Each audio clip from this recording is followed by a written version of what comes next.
السلام علیکم ورحمۃ اللہ وبرکاتہ۔ نحمدہ ونصلی علی رسولہ الکریم، اما بعد فاعوذ باللہ من الشیطان الرجیم، بسم اللہ الرحمن الرحیم۔ قال اللہ تبارک و تعالی فی القرآن المجید والفرقان الحمید،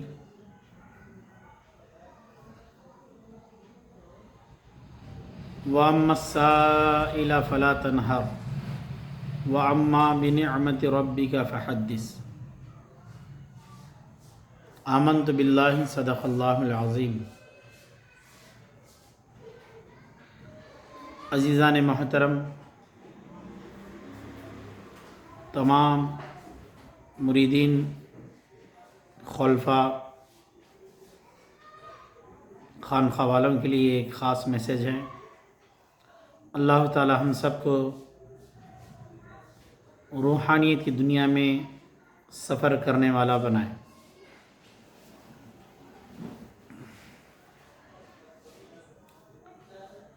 معلوم ہونا چاہیے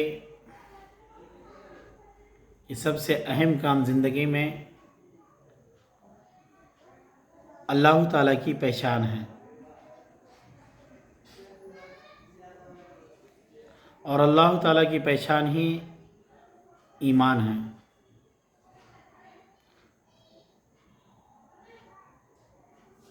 اللہ تعالیٰ کو پہچانے بغیر، اللہ تعالیٰ کی معرفت کے بغیر عبادت میں خشوع و خضوع پیدا نہیں ہوتا۔ اللہ تعالیٰ کی ذات کی معرفت حاصل کرنا یہ اسی وقت ممکن ہے جب ہم اپنے آپ کو کسی اللہ والے کی تربیت میں دینے کے لیے تیار ہو جائیں، یعنی اس کے لیے مرید ہونا پڑتا ہے۔ جب آپ مرید ہو جاتے ہیں تو وہاں سے آپ کی باطنی تربیت یا روحانی ترقی کی طرف سفر شروع ہو جاتا ہے۔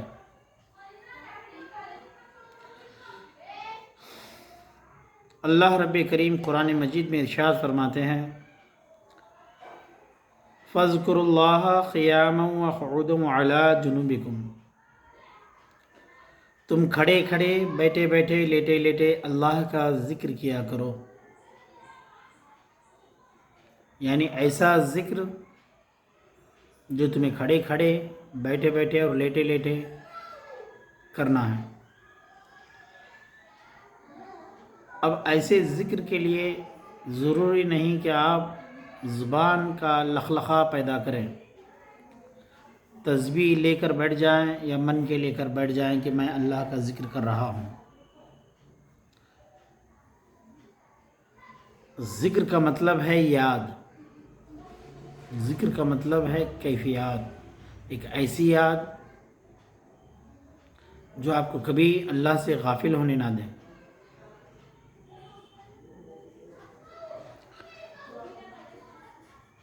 کھڑے کھڑے، بیٹھے بیٹھے، لیٹے لیٹے، یہ بڑی عجیب بات ہے۔ اللہ تعالیٰ کا ذکر پانے کے لیے ایسا ذکر کہ ہمہ وقت، ہمہ جہت، ہر حال میں ذکر کرنا ہے، تو اس کا مطلب کیا ہے؟ اس کا مطلب اسی وقت کھل جا سکتا ہے، اسی وقت کھلے گا جب آپ شیخ محترم پیر و مرشد قبلہ کی طرف رجوع ہوتے جائیں۔ کیسا ذکر؟ کس کو ذکر کہا گیا ہے؟ زبان کا اعتبار نہ ہے۔ زبان سے ہوتا کیا ہے؟ اگر آپ زبان سے ذکر کرتے ہیں تو ذکر جہری ہے، اور کبھی آپ پاک ہوتے ہیں، کبھی ناپاک، تو آپ کیسے ہر وقت ہمہ وقت اللہ کا ذکر کریں گے؟ اللہ کا ذکر ہمہ وقت کرنا ہے، ہمہ وقت، ہر حال میں۔ کوئی لمحہ ایسا نہ ہو کہ آپ اللہ سے غافل ہو گئے ہوں۔ یہ کب ہو سکتا ہے؟ یہ کیسے ممکن ہے؟ اس کے لیے کیا کریں؟ میں آپ کو بتاؤں، یہ اسی وقت ممکن ہو سکتا ہے جب آپ اپنے شیخ کی تربیت میں مراقبہ، پاس انفاس، ذکر و اذکار شیخ کی تربیت میں کرتے ہیں، مرشد کی تربیت میں کرتے ہیں۔ تو مراقبہ، ذکر و اذکار، خاص طور پہ مراقبے سے آپ کے اندر پیر ایک ایسی تربیت ڈال دیتے ہیں، ایک ایسا مزاج ڈال دیتے ہیں کہ آپ ہمیشہ ہر حال میں اللہ کے ساتھ ہوتے ہیں۔ ہر وقت آپ کے اندر یہ احساس پیدا ہو جاتا ہے کہ میرا اللہ میرے ساتھ ہے۔ جب آپ مراقبہ کرتے ہیں، آپ کی ایک دل کی دنیا ہی بدل جاتی ہے۔ سانسوں میں پیر مراقبہ بتا دیتے ہیں، آپ کے اندر ایک نئی کیفیت، ایک نئی جستجو پیدا ہو جاتی ہے۔ آپ بیٹھے زمین پر ہوتے ہیں، آپ بیٹھے زمین پر ہوتے ہیں، لیکن آپ روحانی مسافر بن جاتے ہیں۔ آپ بظاہر شکل و صورت کے ساتھ ایک جگہ بیٹھ جاتے ہیں، جسم و جسمانیت کے ساتھ ایک جگہ بیٹھ جاتے ہیں، مگر آپ کے اندر وہ قوت، وہ بالندگی پیدا ہوتی ہے کہ آپ آسمانوں کی سیر کرنے کے لائق ہو جاتے ہیں۔ ذکر کی اچھی تعریف یہ ہے کہ صنم، ذکر کی اچھی تعریف یہ ہے کہ آپ کا خدا، ذکر کی اچھی تعریف یہ ہے کہ آپ اپنے رب میں، مراقبہ کا مطلب یہ آپ اپنے رب میں اس قدر ڈوب جائیں، اس قدر ڈوب جائیں کہ آپ کو صرف رب یاد رہے اور آپ سب کچھ بھول گئے ہوں، کچھ یاد نہ ہو۔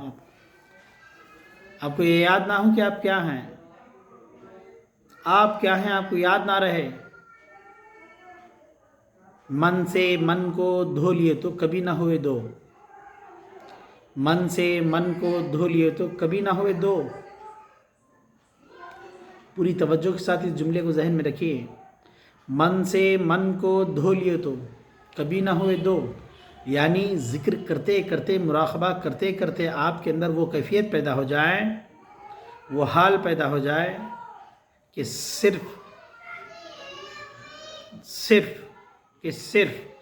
ذکر باقی رہ جائے اور آپ شکل و صورت، آپ کا معاملہ سب ختم ہو جائے۔ جس کی یاد ہو رہی ہے وہ رہے اور آپ نہ رہیں۔ سجنی یہ باتیں تب کہوں جب پرتم ہو پردیس، تن میں، من میں، سوچوں میں، خیالوں میں، تصور میں، کیفیات میں بس اللہ ہی اللہ بس گئے ہیں ہم۔ اس کیفیت کے ساتھ جب آپ ذکر کریں گے تو آپ کا یہ حال ہو جائے گا، آپ کھڑے کھڑے بھی اللہ سے غافل نہیں ہوں گے، بیٹھے بیٹھے بھی اللہ سے غافل نہیں ہوں گے، اور لیٹے لیٹے بھی اللہ سے غافل نہیں ہوں گے۔ ایسا مراقبہ شیخ کی تربیت میں ہوتا ہے، مرشد کی تربیت میں ہوتا ہے۔ یہ دنیا مختصر ہے، آپ کو چھوڑنی ہے۔ کب تک ہم جئیں گے ان ظاہر پرستی دنیا میں؟ بہت جلد ہم سے دنیا چھوٹنے والی ہے۔ اس سے پہلے کہ دنیا آپ سے چھوٹ جائے، آپ مردہ بن جاؤ، کفن میں لپیٹے جاؤ، اس سے پہلے کہ ہمارا برا وقت آ جائے اور غفلت میں دنیا چھوٹ جائے،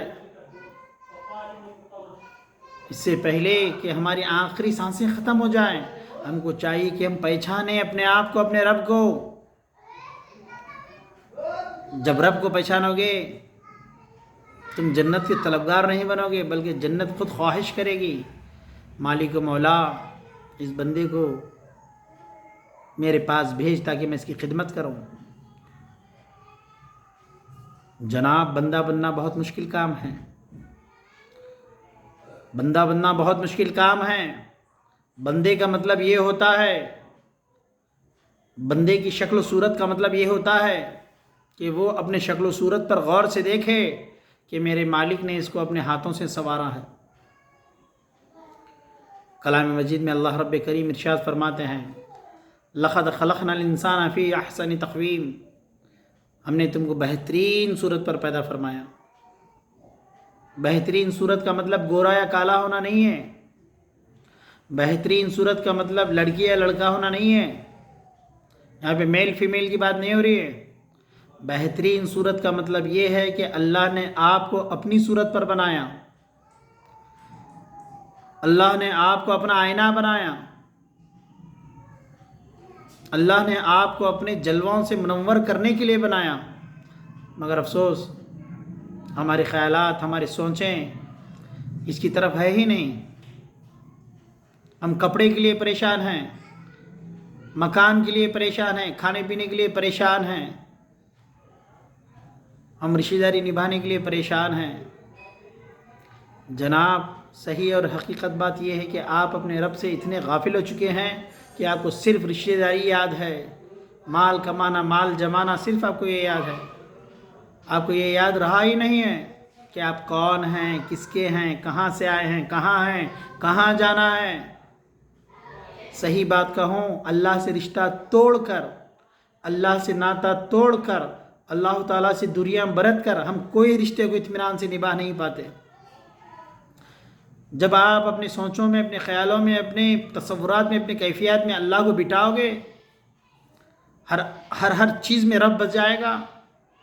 آپ دیکھیں گے ہر ایک رشتہ آپ کے ساتھ صحیح سے جڑ پائے گا. آپ نے بندوں کو خدائی درجہ دے رکھا ہے. بولے یہ کیسے؟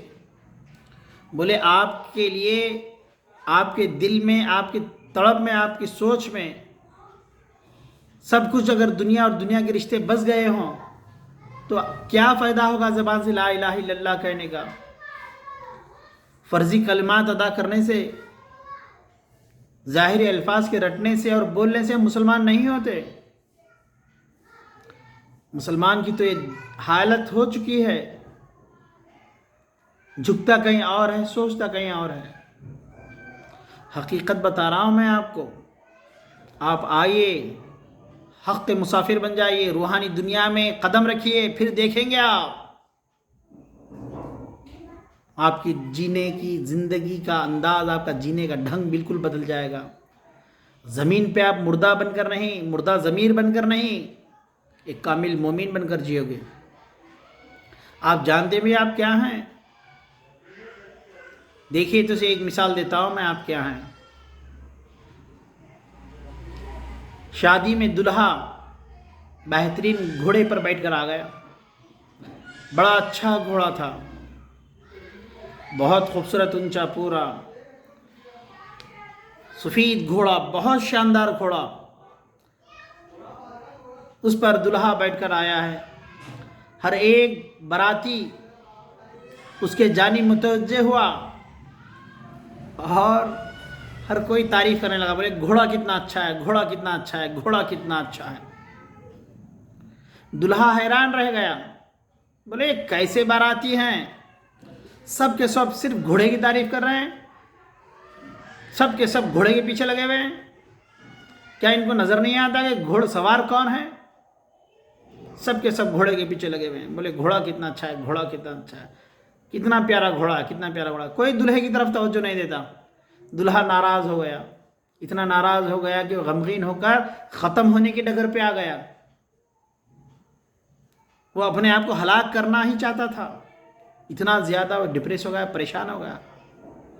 جناب یہ مثال نہیں ہے، یہ حقیقت ہے. آپ بمثل گھوڑا ہیں اور آپ کے اندر جو سوار ہے، جس کو روح کہتے ہیں، وہ دلہا ہے. دلہا آپ نے اس گھوڑے کو سنوارا اور گھوڑے پر نظر رکھا، جس کو آپ یہ انسان کہتے ہیں. آپ نے کبھی نہیں دیکھا کہ اندر اس کے کون سوار ہے. آپ نے ظاہری جسم و جسامت کو بہت سنوارا، ہر انگ کو، ہر چیز کو آپ نے سنوارا. 2 بال سفید ہونا آپ نے پسند نہیں کیا. آپ نے کالے رنگ میں اپنے آپ کو کالا کر دیا. مگر کبھی آپ نے نہیں دیکھا کہ جس جسم کو آپ سنوار رہے ہیں، یہ صرف اور صرف ایک سواری ہے، اس سے زیادہ کچھ نہیں. آپ کی حقیقت جسم و جسمانیت کی وجہ سے نہیں ہے.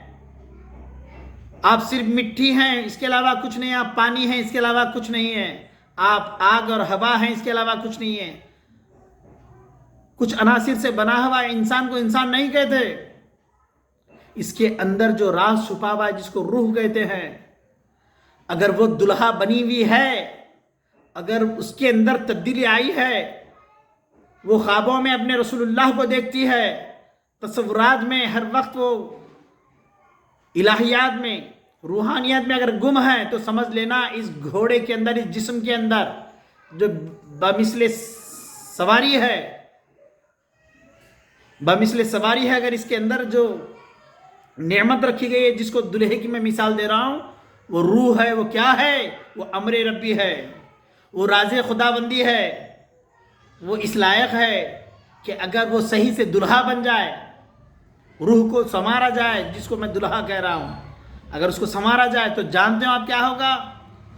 آپ کے گھر فرشتے باراتی بن کر آئیں گے، آپ کے گھر اللہ کے فرشتے خادم بن کر آئیں گے، آپ کے دنیا آخرت کے ہر کام غیب سے بنتے جائیں گے، اور آپ کا یہ حال ہوگا، یہ سوار کے اندر جو، اس سواری کے اندر جو روح سوار ہے، جب تک اپنے محبوب سے دلہا گھوڑے پہ اس لیے بیٹھتا تاکہ وہ محبوب سے ملے، دلہا گھوڑے پہ اس لیے بیٹھتا ہے تاکہ وہ اپنے محبوب سے ملے، جب محبوب سے ملا تو اس کا گھوڑے پہ بیٹھنا کا مطلب سمجھ میں آتا ہے، گھوڑے پہ بیٹھ کے بارات تو شاندار نکلی مگر وہ اپنے محبوب سے ملنے کے لائق نہ بنا، تو مطلب یہ کہ دلہا کہلانے کے لائق ہی نہیں ہے۔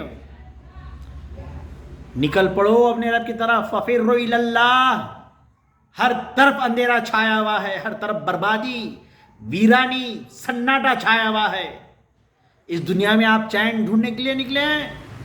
یہاں چین کفار ڈھونڈتے ہیں، مشرکین ڈھونڈتے ہیں، ارے مومن تو وہ ہے جو جیتے جی اپنے آپ کو اس لائق، اس قابل بنا دیتا ہے کہ اس کا رب قدیر اسے اس کے آخر وقت میں کہہ دے، کیا کہہ دے؟ یا یہ تو نفس المطمئنہ ارجعی الی ربک راضیۃ مرضیہ فادخلی فی عبادی وادخلی جنتی، اے میرے پیارے بندے جو مکمل میری محبت میں جیا ہے، اے میرے پیارے بندے لوٹ آ اس حال میں کہ تو بھی راضی، تیرا رب بھی راضی، ہماری موت پریشان کن ہو، یہ مومن کی شان کے خلاف ہے۔ ارے مومن کی موت تو پوری تیاری کے ساتھ ہوتی ہے، اس لحاظ سے ہوتی ہے کہ مجھے میرے مولا سے، میرے مالک سے ملنا ہے، اور ملنے والا مردہ بن کے نہیں جاتا، ملنے والا دلہا بن کے جاتا ہے، اپنے محبوب کے یہاں اطمینان کے ساتھ پہنچتا ہے، اور محبوب فرماتے ہیں ارجعی، لوٹا اس حال میں کہ تو بھی راضی، تیرا رب بھی راضی، یعنی موت نہیں ہے، راضی اور مرضی کی بات بن چکی ہے۔ کب ہوتا ہے؟ جب کہ نفس پاک ہو چکا ہو، دل میں سوائے خدا کے کوئی دوسرا نہ بسا ہو، ہو اللہ کے سوا کچھ نظر نہ آتا ہو، اس بندے کے لیے بشارت دی گئی ہے، جو اس کے اندر راز ہے اس کو جان لو، یہی ہمارا پیغام ہے، یہی ہمارا میسج ہے، یہی خدا رسول کا پیغام ہے، یہی خدا رسول کا میسج ہے۔ اگر آپ نے اپنے آپ کو پہچانے بغیر اپنی سانسیں ختم کر دی، سمجھ لو آپ سے بڑا بد نصیب کوئی نہیں ہے۔ اللہ کریم ہم کو خوش نصیبی عطا فرمائیں اور ظاہر باطن ہمارا روشن فرمائیں۔ جب ہم اس دنیا سے چلیں تو مردہ بن کر نہیں، مولا آپ اپنی بارگاہ کا دلہا بن کر ہمیں بلا لیجئے۔ وصلی اللہ تعالی علی خیر خلق نور عرش محمد وعلی آلہ واصحابہ اجمعین برحمتک یا ارحم الراحمین، الحمد للہ رب العالمین۔ السلام علیکم ورحمۃ اللہ وبرکاتہ۔